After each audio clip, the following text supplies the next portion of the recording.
ನಮಸ್ಕಾರ. ನನ್ನ ಹೆಸರು ರಾಮಕೃಷ್ಣ. ನಾನು ಒಬ್ಬ ಕೋಟ್ಯಾಧಿಪತಿ. ನನ್ನ ಮನೆಯಲ್ಲಿ ನಾನು, ನನ್ನ ಹೆಂಡತಿ ಮತ್ತು ನನ್ನ ಮಗ, ನಾವು 3 ಜನ ಮಾತ್ರ ಇದ್ದೇವೆ. ನೋಡಿ, ಇದು ನನ್ನ ಆಫೀಸ್. ಇಲ್ಲಿ ಸಾವಿರಾರು ಜನ ಕೆಲಸ ಮಾಡುತ್ತಿದ್ದಾರೆ. ನನ್ನ ಆಫೀಸಲ್ಲಿ ಕೆಲಸ ಮಾಡುವ ಪ್ರತಿಯೊಬ್ಬರನ್ನೂ ನಾನು ನನ್ನ ಮಕ್ಕಳಂತೆ ನೋಡಿಕೊಂಡಿದ್ದೇನೆ. ಅವರಿಗೂ ನನ್ನ ಮೇಲೆ ಗೌರವವಿದೆ. ನಾನು ನನ್ನ ತಂದೆ ತಾಯಿಗಳನ್ನು ಕಳೆದುಕೊಂಡ ಮೇಲೆ ಮನಸ್ಸಿನ ನೆಮ್ಮದಿಗಾಗಿ ತೀರ್ಥಯಾತ್ರೆಗಳನ್ನು ಹೋಗಲು ಶುರು ಮಾಡಿದೆ.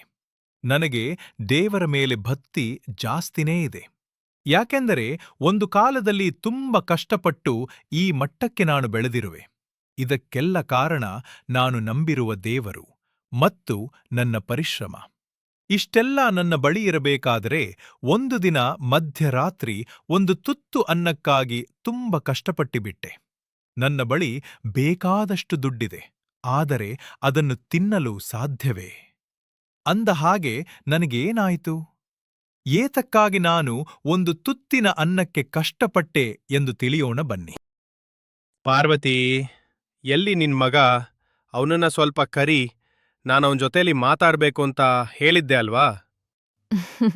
ಹಾ ರೀ, ನಾನು ಕಾರ್ತಿಕ್ ಹತ್ರ ಮಾತಾಡಿದ್ದೇನೆ. ಇನ್ನೇನು ಅವನು ಬಂದ್ಬಿಡ್ತಾನೆ. ಇದೋ ನೋಡಿ, ಬಂದ. ಅಪ್ಪ, ಏನು ನನ್ನತ್ರ ಮಾತಾಡ್ಬೇಕು ಅಂತ ಹೇಳಿದ್ರಂತೆ? ಹೇಳಿಯಪ್ಪ, ಏನ್ ವಿಷಯ? ಕಾರ್ತಿಕ್, ನನಗೂ ವಯಸ್ಸಾಯ್ತು. ಈ ಬಿಸ್ನೆಸ್ನ ನೋಡ್ಕೊಂಡು ಸುಸ್ತಾಗಿದ್ದೇನೆ. ಈಗ ಸ್ವಲ್ಪ ನನಗೆ ರೆಸ್ಟ್ ಬೇಕು ಅನ್ಸತ್ತಿದೆ. ಇನ್ನು ಮುಂದೆ ಈ ಜವಾಬ್ದಾರಿಗಳನ್ನೆಲ್ಲ ನೀನೇ ತೆಗೆದುಕೋ. ನಾನು ಮತ್ತು ನಿನ್ನ ಅಮ್ಮ ತೀರ್ಥಯಾತ್ರೆಗಳಿಗೆ ಹೋಗಿ ಬರ್ತೇನೆ. ನಮಗೂ ವಯಸ್ಸಾಯ್ತು ಅಲ್ವೇ? ಇನ್ನು ಮುಂದೆ ದೇವರನ್ನು ಮನಸ್ಸಿನಲ್ಲಿ ನೆನೆಸಿಕೊಂಡು ಕಾಲ ಕಳೆಯಬೇಕೆಂದು ಅನ್ಸುತ್ತಿದೆ. ಅಪ್ಪಾಜಿ, ನೀವು ಮತ್ತೆ ಅಮ್ಮ ಸಂತೋಷವಾಗಿ ತೀರ್ಥಯಾತ್ರೆಗಳಿಗೆ ಹೋಗಿ ಬನ್ನಿ. ನೀವು ಬರುವ ತನಕ ನಾನು ಇಲ್ಲಿ ಎಲ್ಲವನ್ನು ನೋಡಿಕೊಳ್ಳುತ್ತೇನೆ. ಆದರೆ ನನಗೆ ನಿಮ್ಮ ಮಾರ್ಗದರ್ಶನ ಬಹಳ ಮುಖ್ಯ. ನಿಮ್ಮ ಬಳಿ ಕಲಿಯುವುದು ನಾನು ಇನ್ನಷ್ಟು ಇದೆ. ನನಗೆ ಅರ್ಥವಾಗುತ್ತಿದೆ. ನೀವು ತುಂಬಾ ಶ್ರಮಪಟ್ಟು ಇಷ್ಟು ಮುಂದೆ ಬಂದಿದ್ದೀರಾ ಅಂತ. ನಾನು ಕೂಡ ಇದನ್ನು ಇದೇ ರೀತಿ ಕಪಾಪಾಡಿಕೊಂಡು ಹೋಗುತ್ತೇನೆ. ಅದಕ್ಕೋಸ್ಕರ ನಿಮ್ಮ ಮಾರ್ಗದರ್ಶನ ನನಗೆ ಅವಶ್ಯಕತೆ ಇದೆ.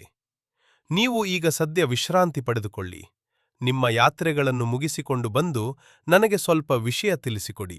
ಸರಿ ಕಾರ್ತಿಕ್, ಹಾಗೆ ಆಗ್ಲಿ. ಪಾರ್ವತಿ, ನೀನ್ ಎಲ್ಲಾ ಸಿದ್ಧತೆಗಳನ್ನ ಮಾಡ್ಕೋ. ನಾನ್ ನಮ್ ಮ್ಯಾನೇಜರ್ಗೆ ಹೇಳ್ತೇನೆ. ಗಾಡಿ ರೆಡಿ ಮಾಡ್ಲು, ನಾವು ಹೋಗ್ಬರೋಣ. ಸರಿ, ನಾನ್ ಎಲ್ಲಾ ಸಿದ್ಧತೆಗಳನ್ ಮಾಡ್ಕೊಳ್ತೇನೆ ಕಾರ್ತಿಕ್. ನೀನ್ ಜೋಪಾನ, ನಾವ್ ಹೋಗ್ಬರ್ತೀವೆ. ಸೂರಜ್, ಮೊದ್ಲು ನಾವು ಕಾಶಿ ಯಾತ್ರೆಗೆ ಹೋಗೋಣ. ನಡೀರಿ. ಆಗ್ಲಿ ಸರ್, ನಾವು ಮೊದಲು ಕಾಶಿ ಯಾತ್ರೆಗೆ ಹೋಗೋಣ. ಓಂ ನಮಃ ಶಿವಾಯ. ಓಂ ನಮಃ ಶಿವಾಯ. ಪಾರ್ವತಿ, ದೇವರ ದರ್ಶನ ಚೆನ್ನಾಗಾಯ್ತಲ್ವೇ? ನನಗಂತೂ ಕಾಶಿ ವಿಶ್ವನಾಥನನ್ನು ಕಣ್ತುಂಬಿಕೊಂಡಿದ್ದು ತುಂಬಾ ಸಂತೋಷವಾಗ್ತಿದೆ. ಹೌದು ರೀ, ವಿಶ್ವನಾಥನ ದರ್ಶನ ತುಂಬಾ ಚೆನ್ನಾಗಾಯ್ತು. ನನಗಂತೂ ಇನ್ನೂ ನನ್ನ ಕಣ್ಣಲ್ಲಿ ಆ ದೇವರು ಹಾಗೇ ಕಾಣ್ತಿದ್ದಾನೆ. ಮತ್ತೆ ನಮ್ಮ ಮುಂದಿನ ಪ್ರಯಾಣ ಎಲ್ಲಿಗೇರಿ? ಪಾರ್ವತಿ, ಈಗ ನಾವು ಅಯೋಧ್ಯ ಕಡೆ ಹೋಗೋಣ. ಓಹೋ, ಶ್ರೀರಾಮನ ದರ್ಶನಕ್ಕೆ? ಖಂಡಿತ ಕಂಡಿ. ನನಗೂ ರಾಮನ ದರ್ಶನ ಮಾಡಬೇಕೆಂಬ ಆಸೆ ಇತ್ತು. ಹೋಗೋಣ ಬನ್ನಿ. ಸೂರಜ್, ಅಯೋಧ್ಯ ಕಡೆ ಹೋಗಪ್ಪ. ಆಯ್ತು ಸರ್. ಜೈ ಶ್ರೀರಾಮ್, ಜೈ ಶ್ರೀರಾಮ್, ಜೈ ಜೈ ಶ್ರೀರಾಮ್. ಪಾರ್ವತಿ, ರಾಮನ ದರ್ಶನ ಮಾಡಿದ್ಮೇಲೆ ನನಗಂತೂ ಜೀವನ ಸಾರ್ಥಕವೆನಿಸಿತು. ಏನಂತೀಯ? ಹೌದು ರೀ, ಆ ಶ್ರೀರಾಮಲಲ್ಲನ ದರ್ಶನ ಮಾಡಿದ್ಮೇಲೆ ನನಗಂತೂ ರೋಮಾಂಚನವಾಯ್ತು. ಎಷ್ಟು ಜನ್ಮಗಳ ಪುಣ್ಯವೋ ನನಗೆ ತಿಳಿಯದು ಈ ರಾಮನ ದರ್ಶನ. ನನ್ನ ಮನಸ್ಸಿ ಅಷ್ಟು ತೃಪ್ತಿ ತಂದುಕೊಟ್ಟಿದೆ. ಸರಿ ಪಾರ್ವತಿ, ಪಾಪ ಅಲ್ಲಿ ನಮ್ ಕಾರ್ತಿಕ್ ಒಬ್ನೇ ಏನ್ ಮಾಡ್ಕೊಂಡನೋ ಏನೋ. ನಾವೀಗ ಊರಿಗೆ ಹೋಗೋಣ.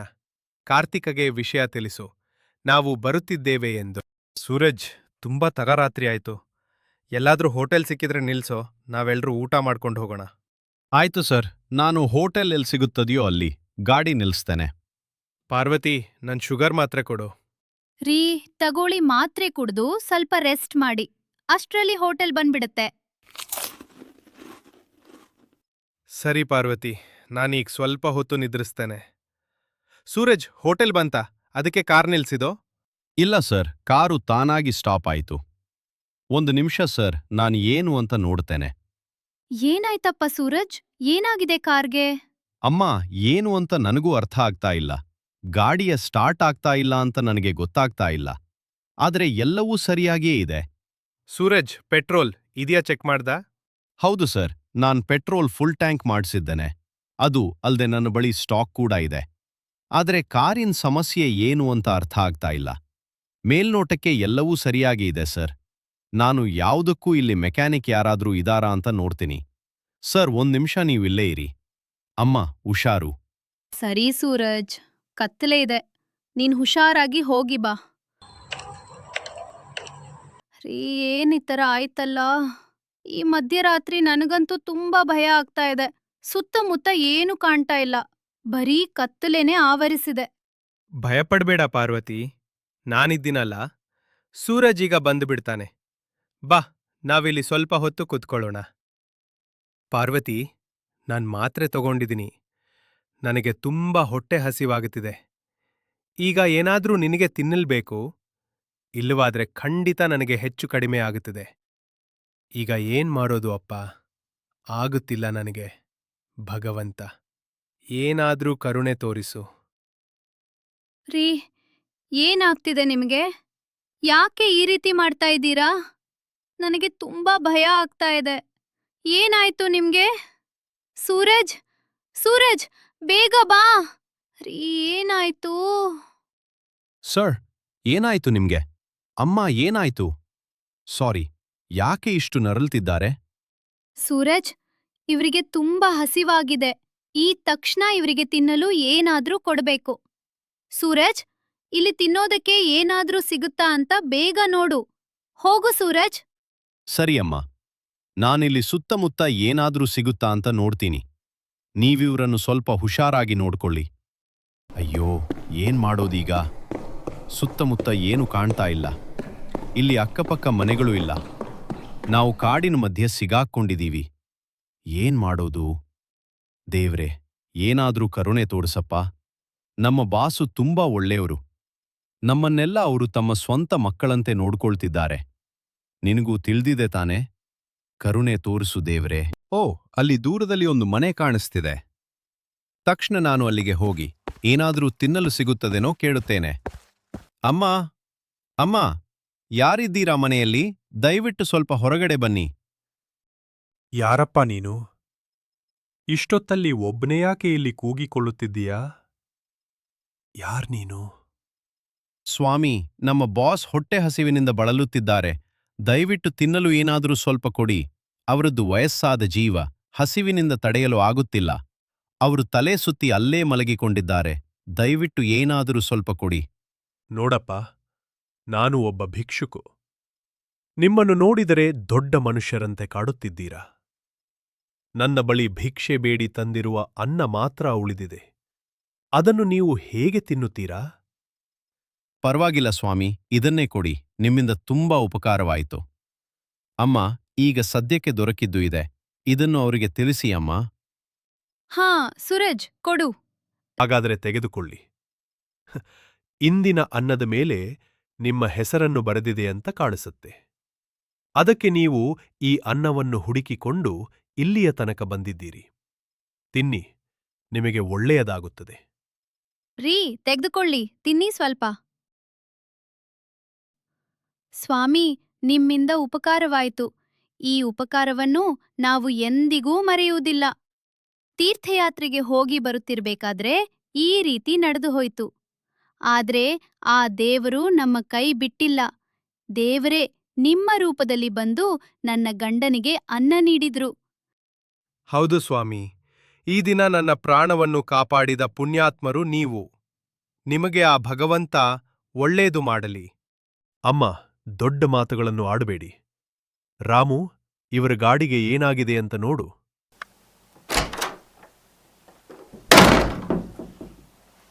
ನಿಮ್ಮ ಗಾಡಿ ರೆಡಿಯಾಗಿದೆ. ನೀವಿನ್ನೂ ಹೋಗಿ ಬರಬಹುದು. ಥ್ಯಾಂಕ್ ಯು ಸರ್, ನಿಮ್ಮಿಂದ ಉಪಕಾರವಾಯಿತು. ಸ್ವಾಮಿ, ನೀವಿನ್ನು ಹೋಗಿ ಬನ್ನಿ. ನಿಮಗೆ ಒಳ್ಳೆಯದಾಗಲಿ. ಪಾರ್ವತಿ, ಯಾವ ಜನ್ಮದ ಪುಣ್ಯವೋ ಏನೋ ಕಾಣೆ, ಈ ಜನ್ಮದಲ್ಲಿ ನನಗೆ ಒಳ್ಳೆಯದು ಆಗಿದೆ. ಆ ಪುಣ್ಯಾತ್ಮರು ನನಗೆ ಅನ್ನ ಕೊಡದಿದ್ದರೆ ನನ್ನ ಗತಿ ಏನಾಗುತ್ತಿತ್ತು? ಪಾರ್ವತಿ, ನೋಡು, ನಂಬಳಿ ಎಷ್ಟು ದುಡ್ಡಿದೆ. ಈ ನೋಟುಗಳನ್ನು ತಿಂದು ಬದುಕಲ್ ಸಾಧ್ಯವೇ? ಎಷ್ಟು ಕೋಟಿ ಕೋಟಿ ಹಣ ಇದ್ರೆ ಏನಂತೆ, ನಮಗೆ ತಿನ್ನಲ್ಬೇಕಾಗಿರುವುದು 2 ಗಳು ಅನ್ನ ಮಾತ್ರ. ಒಂದೆರಡು ನಿಮಿಷ. ಈ 2 ಹಗಲು ಅನ್ನಕ್ಕೋಸ್ಕರ ಎಷ್ಟೊಂದು ಒದ್ದಾಡಿಬಿಟ್ಟೆವಲ್ವೇ? ಬಹುಶಃ ಇದರಿಂದ ಆ ದೇವರು ನನಗೆ ಏನೋ ಸೂಚನೆ ನೀಡುತ್ತಿದ್ದಾನೆ ಅನ್ಸುತ್ತದೆ. ನಿನಗೇನನ್ಸುತ್ತದೆ ಪಾರ್ವತಿ? ಹೌದು ರೀ, ನೀವ್ ಹೇಳುತ್ತಿರುವುದು ಸತ್ಯವಾದ ಮಾತು. ನಂಬಳಿ ಎಷ್ಟು ದುಡ್ಡು ಇದ್ದರೆ ಏನಂತೆ, ತಿನ್ನಲು 2 ಹಗಲು ಅನ್ನ ಸಾಕು. ಒಂದು ನಿಮಿಷ ನಿಮ್ಮನ್ನು ನೋಡಿ ನಾನು ತುಂಬಾ ಭಯಪಟ್ಟೆ. ನಿಮ್ಗೇನಾದ್ರೂ ಆಗಿದ್ದರೆ ನನ್ನ ಗತಿ, ನನಗಂತೂ ಇನ್ನೂ ಆ ಭಯ ಕಾಡುತ್ತಿದೆ. ಸರಿ ಪಾರ್ವತಿ, ನಾವು ಈ ವಿಷಯದ ಬಗ್ಗೆ ಮನೆಗೆ ಹೋಗಿ ಮಾತನಾಡೋಣ. ಅಪ್ಪಾಜಿ, ನನಗೆ ಸೂರಜೆಲ್ಲ ವಿಷಯವನ್ನು ಹೇಳಿದ. ಈಗ ನಿಮ್ಮ ಆರೋಗ್ಯ ಹೇಗಿದೆ ಅಮ್ಮ? ನೀವು ಎಲ್ಲ ವ್ಯವಸ್ಥೆಯನ್ನು ಸರಿಯಾಗಿ ಮಾಡಿಕೊಳ್ಳಬೇಕು ತಾನೆ? ಅಪ್ಪಾಜಿ ಪಾತ್ರೆ ತೆಗೆದುಕೊಳ್ಳುವರು ಎಂದು ನಿಮಗೆ ತಿಳಿದಿದೆ ಅಲ್ವೇ? ಅದಕ್ಕೆ ಸ್ವಲ್ಪ ಹಣ್ಣುಗಳ ವ್ಯವಸ್ಥೆ ಆದರೂ ಮಾಡಿಕೊಳ್ಳಬೇಕಲ್ವೇ? ಕಾರ್ತಿಕ್, ನಿನ್ನ ತಾಯಿಗೆ ನೀನು ಏನು ಅನ್ನಬೇಡ. ಇದರಲ್ಲಿ ಅವಳ ತಪ್ಪು ಏನೂ ಇಲ್ಲ. ಇದೆಲ್ಲವೂ ಆ ದೇವರು ಆಡಿದ ನಾಟಕ. ಏನು ಹೇಳುತ್ತಿದ್ದೀರಾ ಅಪ್ಪಾಜಿ? ಇದರಲ್ಲಿ ನಾಟಕ ಆಡುವ ಅವಶ್ಯಕತೆ ಏನಿದೆ? ಅದು ಅಲ್ದೆ, ನೀವು ನನಗೆ ತಿಳಿದ ಹಾಗೆ ಯಾರಿಗೂ ಕೆಟ್ಟದ್ದನ್ನು ಮಾಡಿಲ್ಲ. ಎಲ್ಲರನ್ನೂ ಒಂದೇ ದೃಷ್ಟಿಯಲ್ಲಿ ನೋಡುತ್ತೀರಾ. ಮೇಲು ಕೀಳು ಎಂಬ ಭಾವನೆ ನಿಮ್ಮಲ್ಲಿಲ್ಲ. ಹೀಗಿರಬೇಕಾದ್ರೆ ಆ ದೇವರು ನಿಮ್ಮನ್ನು ಪರೀಕ್ಷೆ ಮಾಡುವ ಅವಶ್ಯಕತೆ ಏನಿದೆ? ಅಪ್ಪಾಜಿ, ಕಾರ್ತಿಕ್, ನಿನಗೆ ನಾನು ಒಂದು ಪ್ರಶ್ನೆ ಕೇಳುವೆ. ಅದಕ್ಕೆ ಸರಿಯಾದ ಉತ್ತರ ನೀಡು. ಕೇಳಿ ಅಪ್ಪಾಜಿ. ಕಾರ್ತಿಕ್, ಈಗ ಮಧ್ಯಾಹ್ನ 2 ಗಂಟೆ ಆಗಿದೆ. ಇದು ನಿನ್ನ ಊಟದ ಸಮಯ. ನಿನ್ನ ಬಳಿ ಬೇಕಾದಷ್ಟು ದುಡ್ಡಿದೆ ಅಲ್ವೇ? ಸರಿ, ಒಂದು ತಟ್ಟೆ ತುಂಬ ದುಡ್ಡಿದೆ, ಇನ್ನೊಂದು ತಟ್ಟೆ ತುಂಬ ಅನ್ನವಿದೆ. ಈಗ ನಿನಗೆ ಹೊಟ್ಟೆ ಹಸಿವಾಗುತ್ತಿದೆ. ನೀನು ಕೋಟ್ಯಾಧಿಪತಿಯ ಮಗ ಎಂದು. ಈ ದುಡ್ಡನ್ನು ತಿನ್ನುತ್ತೀಯಾ? ಇಲ್ಲವಾದ್ರೆ ಈ ತಟ್ಟೆಯಲ್ಲಿರುವ ಅನ್ನವನ್ನೇ? ಯಾವುದು ನಿನ್ನ ಹಸಿವನ್ನು ನೀಗಿಸುತ್ತದೆ? ಅಪ್ಪಾಜಿ, ಈ ದುಡ್ಡನ್ನು ತಿನ್ನಲು ಸಾಧ್ಯವೇ? ಈಗ ನನ್ನ ಹಸಿವಿಗೆ ಬೇಕಾಗಿರುವುದು ಅನ್ನ ಮಾತ್ರ. ಕೋಟ್ಯಾಧಿಪತಿಯ ಮಗನೆಂದು ದುಡ್ಡನ್ನು ತಿನ್ನಲು ಸಾಧ್ಯವೇ ಅಪ್ಪಾಜಿ? ಬೇಡ, ನನಗೆ ದುಡ್ಡು ಬೇಡ. ನನ್ನ ಹಸಿವಿಗೆ ಈ ತಟ್ಟೆಯಲ್ಲಿರುವ ಅನ್ನವೇ ಸಾಕು. ಖಂಡಿತವಾಗಿಯೂ ಕಾರ್ತಿಕ್, ನಮಗೆ ತಿನ್ನಲು ಬೇಕಾಗಿರುವುದು ಅನ್ನ, ದುಡ್ಡು ಅಲ್ಲ ತಾನೆ? ಹೌದು ಅಪ್ಪಾಜಿ, ನಮ್ಮ ಬಳಿ ಎಷ್ಟು ದುಡ್ಡಿದ್ದರೂ ದುಡ್ಡನ್ನು ತಿನ್ನಲು ಖಂಡಿತವಾಗಿಯೂ ಆಗುವುದಿಲ್ಲ. ಅನ್ನವಿದ್ದರೆ ಸಾಕು. ಸರಿ ಕಾರ್ತಿಕ್, ಇದನ್ನೇ ಆ ಭಗವಂತ ನನಗೆ ತಿಳಿಸಿದ ವಿಷಯ. ಏನು ಹೇಳುತ್ತಿದ್ದೀರಾ ಅಪ್ಪಾಜಿ? ನನಗೆ ಅರ್ಥವಾಗಲಿಲ್ಲ. ಹೌದು ಕಾರ್ತಿಕ್, ಒಮ್ಮೆ ನೀನು ನಾನು ಹೇಳುವ ಮಾತುಗಳನ್ನು ಗಮನವಿಟ್ಟು ಕೇಳು. ನಾವು ತೀರ್ಥಯಾತ್ರೆ ಮುಗಿಸಿಕೊಂಡು ಮನೆಗೆ ವಾಪಸ್ ಬರಬೇಕಾದರೆ ರಾತ್ರಿ ವೇಳೆ ಕಾಡಿನ ನಡುವೆ ನಮ್ಮ ಕಾರು ನಿಂತು ಹೋಯಿತು. ಕಾರಣ ಅರ್ಥವಾಗಲಿಲ್ಲ. ಅದೇ ಸಮಯಕ್ಕೆ ನನಗೆ ಹಸಿವು ಶುರುವಾಯಿತು. ನನ್ನ ಬಳಿ ಬೇಕಾದಷ್ಟು ದುಡ್ಡಿದೆ ಅಲ್ಲವೇ? ಆದರೆ ಆ ಹಸಿವಿಗೆ ನನಗೆ ಆ ದುಡ್ಡನ್ನು ತಿನ್ನಲು ಸಾಧ್ಯವಾಯಿತೆ. ಆ ತಕ್ಷಣ ನನಗೆ ಬೇಕಾಗಿದ್ದು 2 ಹಗಲು ಅನ್ನ ಮಾತ್ರ. ಆ ಅನ್ನವನ್ನು ನನಗೆ ಕೊಟ್ಟ ವ್ಯಕ್ತಿ ಯಾರೆಂದು ನಿನಗೆ ಗೊತ್ತಾ ಕಾರ್ತಿಕ್? ಆತ ಒಬ್ಬ ಭಿಕ್ಷುಕು. ಏನ್ ಹೇಳ್ತಿರ್ವಿರಪ್ಪಾಜಿ? ಭಿಕ್ಷುಕನೇ? ಹೌದು ಕಾರ್ತಿಕ್, ಆತ ಒಬ್ಬ ಭಿಕ್ಷುಕ. ಭಿಕ್ಷೆಶ್ಶೆ ಬೇಡಿ ತಂದ ಅನ್ನವನ್ನು ಆ ಕ್ಷಣ ನನಗೆ ನೀಡಿದ. ನಾನು ಆ ಅನ್ನವನ್ನು ತಿಂದು ನನ್ನ ಜೀವವನ್ನು ಉಳಿಸಿಕೊಂಡೆ. ಈಗ ಹೇಳು, ಭಿಕ್ಷುಕನ ತಂದ ಅನ್ನವನ್ನು ನಾನು ಬೇಡ ಎಂದು ಹೇಳಿ ನನ್ನ ಬಳಿ ದುಡ್ಡಿದೆ ಎಂದು ಅದನ್ನು ತಿನ್ನಲು ಆಗುತ್ತಿದ್ದೆ. ಅಪ್ಪಾಜಿ, ನೀವು ಯಾವುದಾದರೂ ಹೋಟೆಲ್ ನೋಡಿ ಊಟ ಮಾಡಬಹುದಿತ್ತಲ್ಲವೇ? ಆ ಭಿಕ್ಷುಕನ ಬಳಿ ಏಕೆ ತೆಗೆದುಕೊಂಡು ತಿಂದಿರಿ? ಕಾರ್ತಿಕ್, ನಮ್ಮ ಕಾರು ನಿಂತು ಹೋಗಿದ್ದು ಕಾಡಿನ ಮಧ್ಯೆ. ಸುತ್ತಮುತ್ತ ಯಾವುದೇ ಹೋಟೆಲ್ಗಳು ಇಲ್ಲ, ಮನೆಗಳೂ ಇಲ್ಲ. ಅಂತಹ ಜಾಗದಲ್ಲಿ ಆ ದೇವರು ಭಿಕ್ಷುಕನ ರೂಪದಲ್ಲಿ ಬಂದು ನನಗೆ ಅನ್ನ ಕೊಟ್ಟ. ನೀನು ಒಮ್ಮೆ ಯೋಚನೆ ಮಾಡು ಕಾರ್ತಿಕ್, ಭಿಕ್ಷುಕ ಕೊಟ್ಟಿದ್ದು ಈ ಅನ್ನ ಎಂದು ನಾನು ತಿನ್ನುವುದಿಲ್ಲ ಎಂದುಕೊಂಡಿದ್ದರೆ ಈ ದಿನ ನಿನ್ನ ಬಳಿ ನಿಂತು ನಾನು ಮಾತನಾಡುವ ಹಾಗೆ ಇತ್ತ. ಅಲ್ಲೇ ನನ್ನ ಪ್ರಾಣ ಪಕ್ಷಿ ಹಾರಿ ಹೋಗುತ್ತಿತ್ತು. ಅದಕ್ಕೆ ಆ ಭಗವಂತ ನನಗೆ ಇಟ್ಟ ಪರೀಕ್ಷೆ ಇದು. ನನ್ನಲ್ಲಿ ಇನ್ನೂ ಅಹಂಕಾರ ಏನಾದರೂ ಉಳಿದಿದೆಯೇ ಎಂದು ತಿಳಿಯಲು ಈ ಪರೀಕ್ಷೆ. ಹೌದಪ್ಪಾಜಿ, ನೀವು ಹೇಳುತ್ತಿರುವುದು ಸತ್ಯ. ಮಧ್ಯರಾತ್ರಿ ದಟ್ಟವಾದ ಕಾಡಿನಲ್ಲಿ ಯಾರೂ ಇಲ್ಲದಂತಹ ಸಮಯದಲ್ಲಿ ಒಬ್ಬ ಭಿಕ್ಷುಕ ಕಾಣಿಸಿಕೊಳ್ಳುವುದು ಎಂದರೇನು? ಅವರು ನಿಮಗೆ ತಿನ್ನಲು ಅನ್ನವನ್ನು ನೀಡುವುದು ಎಂದರೆ ಏನು? ಇದೆಲ್ಲವೂ ಆಶ್ಚರ್ಯಕರ ಘಟನೆ ಅಪ್ಪಾಜಿ. ಸರಿ ಅಪ್ಪಾಜಿ, ಬನ್ನಿ ನಾವಲ್ಲಿಗೆ ಹೋಗಿ ಆ ಭಿಕ್ಷುಕನಿಗೆ ಏನಾದರೂ ಸಹಾಯ ಮಾಡಿ ಬರೋಣ. ನಿಮ್ಮ ಪ್ರಾಣ ಉಳಿಸಿದ ಆ ಭಿಕ್ಷುಕನನ್ನು ನಾನು ನೋಡಬೇಕು. ಅವರಿಗೆ ನನ್ನ ಕೃತಜ್ಞತೆಗಳನ್ನು ತಿಳಿಸಬೇಕು. ಬನ್ನಿ ಅಪ್ಪಾಜಿ, ಹೋಗಿ ನೋಡಿಕೊಂಡು ಬರೋಣ. ಸರಿ ಕಾರ್ತಿಕ್, ಬಾ ಹೋಗಿ ನೋಡಿಕೊಂಡು ಬರೋಣ. ಕಾರ್ತಿಕ್, ಇದೇ ಜಾಗ ನೋಡು. ಅಲ್ಲಿಗೊಂದು ಮನೆ ಕಾಣುತ್ತಿದೆಯಲ್ಲವೇ? ಅದೇ ಮನೆಯಲ್ಲಿ ಆ ಭಿಕ್ಷುಕ ಇರುವುದು. ಸರಿ, ಬನ್ನಿ ಅಪ್ಪಾಜಿ, ಹೋಗಿ ನೋಡೋಣ. ಯಾರಿದ್ದೀರಾ ಮನೆಯಲ್ಲಿ? ಯಾರು ಸ್ವಾಮಿ ನೀವು? ನಿಮಗೆ ಯಾರು ಬೇಕಿತ್ತು? ನೋಡಿ ಅಮ್ಮ, ಈ ಮನೆಯಲ್ಲಿ ಒಬ್ಬ ವಯಸ್ಸಾದ ಭಿಕ್ಷುಕರು ಇದ್ದರು. ಅವರನ್ನು ಸ್ವಲ್ಪ ಕರೆಯಿರಿ. ಭಿಕ್ಷುಕರೇ, ನೀವು ಏನು ಹೇಳುತ್ತಿದ್ದೀರಾ ಸ್ವಾಮಿ? ನೀ ಅಂತಹವರು ಯಾರೂ ಇಲ್ಲ. ಇದು ನಮ್ಮ ಮನೆ. ಇಲ್ಲಿ ನಾನು ಮತ್ತು ನನ್ನ ಮಗಳು ಮಾತ್ರ ಇದ್ದೇವೆ. ನಾವು ಹುಟ್ಟಿದಾಗಿನಿಂದ ಹಿಂದೆ ಇದ್ದೇವೆ. ನೀವು ಏನು ಹೇಳುತ್ತಿದ್ದೀರಾ? ನನಗೆ ಅರ್ಥ ಆಗುತ್ತಿಲ್ಲ. ಇಲ್ಲಿ ಸುತ್ತಮುತ್ತ ಇನ್ನೂ ಯಾವುದಾದ್ರೂ ಮನೆ ಇದೆ ಅಮ್ಮ? ಇಲ್ಲ ಸ್ವಾಮಿ, ಈ ಕಾಡಿನಲ್ಲಿ ನಾವು ಮಾತ್ರ ಇದ್ದೇವೆ. ಇಲ್ಲಿ ಬೇರೆ ಯಾರೂ ಇಲ್ಲ. ಏನಿದು ಆಶ್ಚರ್ಯ? ಸೂರಜ್, ನಿನಗೆ ನೆನಪಿದೆಯೇ? ಅಂದು ನೀನು ಬಂದ ಜಾಗ ಇದೇ ತಾನೇ? ನಿನಗೆ ನೆನಪಿದೆಯಲ್ಲವೇ? ಹೌದು ಸರ್, ನಾನು ಬಂದಿದ್ದು ಇಲ್ಲೇ. ಆ ವ್ಯಕ್ತಿಯನ್ನು ನಾನು ಇಲ್ಲೇ ಕಂಡೆ. ಆದರೆ ಈಗ ಇಲ್ಲ ಎನ್ನುತ್ತಿದ್ದಾರೆ. ನನಗೇನು ಅರ್ಥ ಆಗುತ್ತಿಲ್ಲ ಸರ್. ಸರಿ ಬನ್ನಿ, ನನಗೆ ಎಲ್ಲವೂ ಅರ್ಥವಾಯಿತು. ನಾವು ಈಗ ಹೊರಡೋಣ. ಹೌದಾ ರೀ, ನೀವು ಹೇಳುತ್ತಿರುವುದು ಸತ್ಯವೇ? ಅಲ್ಲಿ ನಿಮಗೆ ಆ ವ್ಯಕ್ತಿ ಕಾಣಿಸಲಿಲ್ಲವೇ? ಏನಿದು ಆಶ್ಚರ್ಯ! ಹೌದು ಪಾರ್ವತಿ, ನನಗೇನು ಇದೆಲ್ಲವೂ ಆ ದೇವರ ಲೀಲೆ ಎಂದು ಕಾಣಿಸುತ್ತದೆ. ನೋಡು ಪಾರ್ವತಿ, ನಮ್ಮ ಬಳಿ ಎಷ್ಟು ದುಡ್ಡಿದ್ದರೆ ಏನಂತೆ? ತಿನ್ನಲು ಬೇಕಾಗಿರುವುದು ಒಂದು ತುತ್ತು ಅನ್ನ. ಇದನ್ನೇ ಆ ದೇವರು ನನಗೆ ಹೇಳಲು ಬಂದಿದ್ದ ಎನಿಸುತ್ತದೆ. ಹೌದು ರೀ, ನನಗೂ ಕೂಡ ಹಾಗೆ ಅನಿಸುತ್ತದೆ. ಹಾಗಾದರೆ ಈಗ ಏನು ಮಾಡಬೇಕು ಎಂದುಕೊಂಡಿದ್ದೀರಾ? ಕೇಳು ಪಾರ್ವತಿ, ನಮ್ಮ ಬಳಿ ಇರುವುದನ್ನೆಲ್ಲ ಇಲ್ಲದವರಿಗೆ ನೀಡಬೇಕೆಂದು ಅಂದುಕೊಂಡಿದ್ದೇನೆ. ನಮಗೆ ಎಷ್ಟು ಬೇಕೋ ಅಷ್ಟು ಇದ್ದರೆ ಸಾಕಲ್ಲವೇ? ಉಳಿದಿದ್ದನ್ನು ಬಡವರಿಗೆ ದಾನ ಮಾಡೋಣ.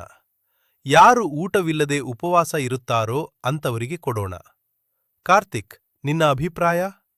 ಅಪ್ಪಾಜಿ, ನೀವು ಹೇಗೆ ಹೇಳ್ತೀರೋ ಹಾಗೆ ನಾನ್ ಕೇಳ್ತೇನೆ. ಯಾಕೆಂದ್ರೆ ನಿಮ್ಗೆ ಎಲ್ಲವೂ ತಿಳಿದಿದೆ. ಇಷ್ಟೆಲ್ಲ ಆಸ್ತಿಯನ್ನು ಮಾಡಲು ನೀವೇ ಕಾರಣ.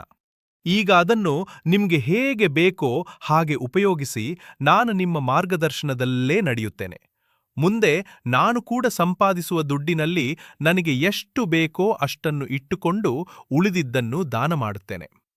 ತುಂಬ ಸಂತೋಷವಾಯಿತು ಕಾರ್ತಿಕ್. ಈ ನಿನ್ನ ಮಾತನ್ನು ಕೇಳಿ ಜೀವನದಲ್ಲಿ ಯಾವಾಗಲೂ ಒಂದು ಮಾತನ್ನು ನೆನಪಿಟ್ಟುಕೋ ಕಾರ್ತಿಕ್. ಇಲ್ಲಿ ಯಾರೂ ಮೇಲಲ್ಲ, ಯಾರೂ ಕೀಳಲ್ಲ. ಈ ಭೂಮಿಯ ಮೇಲೆ ಉಸಿರಾಡುವ ಜೀವರಾಶಿಗಳು ಎಲ್ಲವೂ ಒಂದೇ. ನೀನು ಯಾರನ್ನೇ ನೋಡಿದರೂ ಕೂಡ ನಿನ್ನ ದೃಷ್ಟಿ ಒಂದೇ ರೀತಿ ಇರಬೇಕು. ಇಲ್ಲಿ ಜಾತಿಭೇದ ಯಾವುದೂ ಇಲ್ಲ. ಇರುವುದು ಮನುಷ್ಯ ಜಾತಿ ಮಾತ್ರ. ಒಂದು ಹೆಣ್ಣು, ಒಂದು ಗಂಡು. ಅಷ್ಟೇ ಕಾರ್ತಿಕ್. ಈ ಭೂಮಿಗೆ ಬಂದಾಗ ಖಾಲಿ ಕೈಯಲ್ಲೇ ಬಂದೆವು ನಾವು. ಹೋಗುವ ದಿನವೂ ಖಾಲಿ ಕೈಯಲ್ಲೇ ಹೊರಟು ಹೋಗುವವರು ನಾವು. ಮಧ್ಯದಲ್ಲಿ ನನ್ನದು ಅಂತ ಸೇರಿಸಿಕೊಳ್ಳೋ ಈ ಸಂಪತ್ತು ಎಲ್ಲ ತಾತ್ಕಾಲಿಕ. ಹಸಿದವನ ಕಣ್ಣೀರ ಒರೆಸಿದ ಒಂದು ತುತ್ತು ಮಾತ್ರ ಶಾಶ್ವತ. ದುಡ್ಡು ಹೊಟ್ಟೆ ತುಂಬಿಸೋದಿಲ್ಲ, ಕೊನೆಗೆ ಅನ್ನವೇ ಜೀವ ಉಳಿಸೋದು. ಅದಕ್ಕೆ ದೇವರು ಕೂಡ ದಾನ ಮಾಡಿದ ಕೈಯನ್ನೇ ಆಶೀರ್ವದಿಸೋದು. ನಿನಗೆ ಬೇಕಾದಷ್ಟು ಇಟ್ಟು ಉಳಿದದ್ದನ್ನ ಬಡ ಹೃದಯಗಳಿಗೆ ಹಂಚು. ನೀ ಕೊಟ್ಟ ಸಹಾಯದ ಉಸಿರು ಒಂದು ದಿನ ನಿನ್ನ ಹೆಸರನ್ನ ಅಮರ ಮಾಡುತ್ತದೆ. ಎಲ್ರಿಗೂ ಒಳ್ಳೆಯದಾಗ್ಲಿ.